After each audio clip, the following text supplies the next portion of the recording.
Chers frères et sœurs dans le Christ, en ce sixième dimanche de temps ordinaire année A, nous parlons de la sagesse de Dieu. C'est le dimanche de la sagesse de Dieu.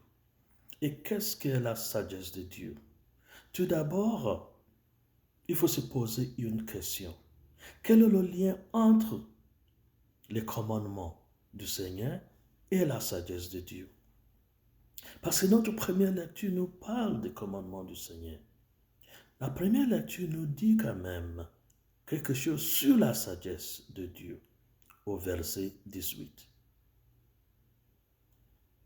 Que la sagesse de Dieu, elle est grande. Mais quelle est la sagesse de Dieu qui est grande? Verset 15 nous dit, nous avons le pouvoir de pouvoir vivre selon les commandements du Seigneur. Alors, notre première lecture au verset 15 nous dit, si tu le veux, tu peux garder les commandements du Seigneur. Et si tu mets ta confiance au Seigneur, tu auras la vie, tu auras le salut. Qu'est-ce que cela veut dire? Les commandements du Seigneur ne sont pas des empêchements, les choses à ne pas faire. Les commandements du Seigneur, ce sont les voies qui nous conduisent à la vie.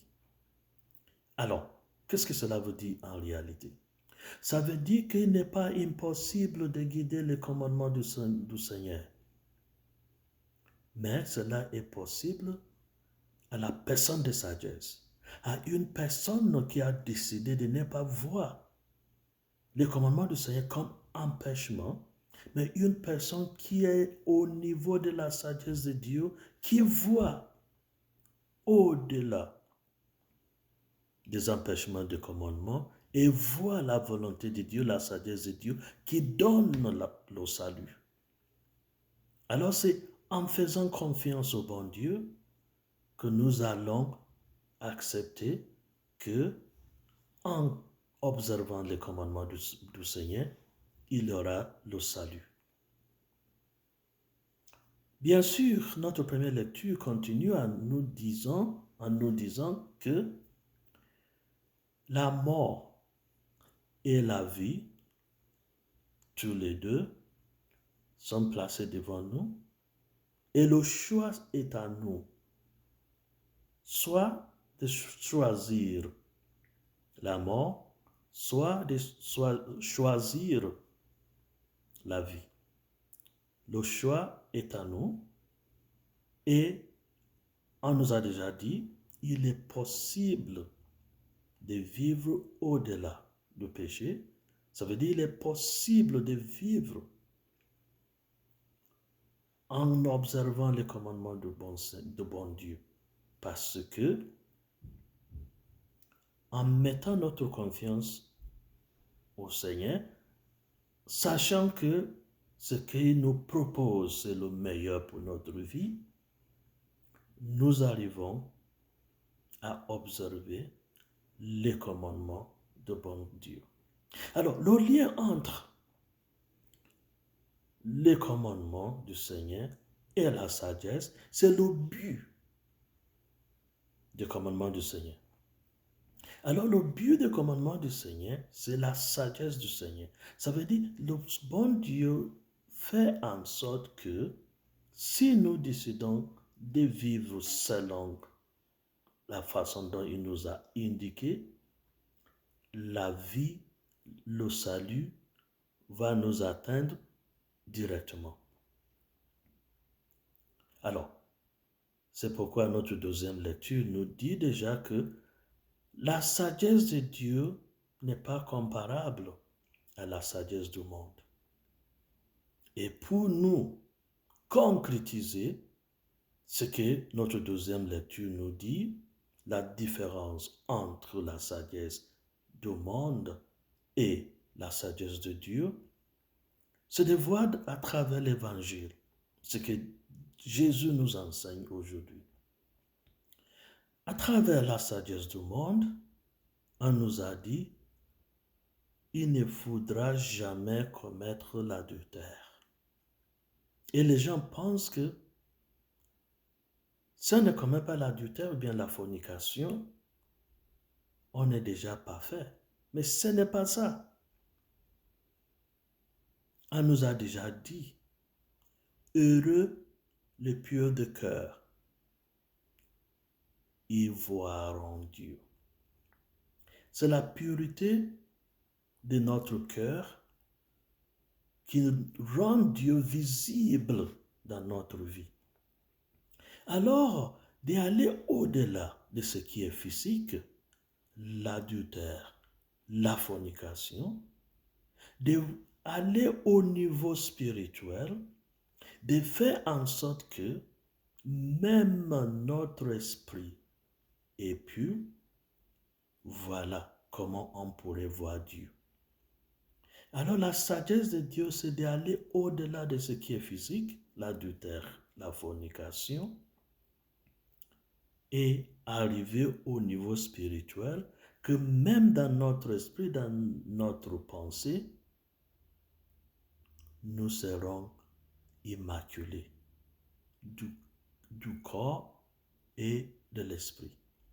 Et c'est ce que conduit à la vision de Dieu. Voilà la sagesse de Dieu, qui est au-delà des commandements que le monde nous fait comprendre que ce sont des empêchements. Non, ce sont au contraire les voies menant vers Dieu. Alors, ça ne suffit pas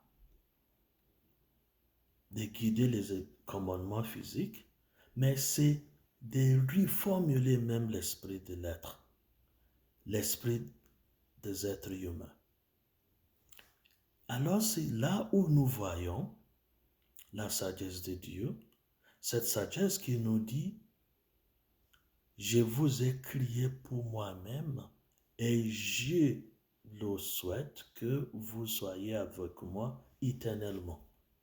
Alors, voir les commandements comme des empêchements, c'est de rester au niveau de la sagesse de ce monde.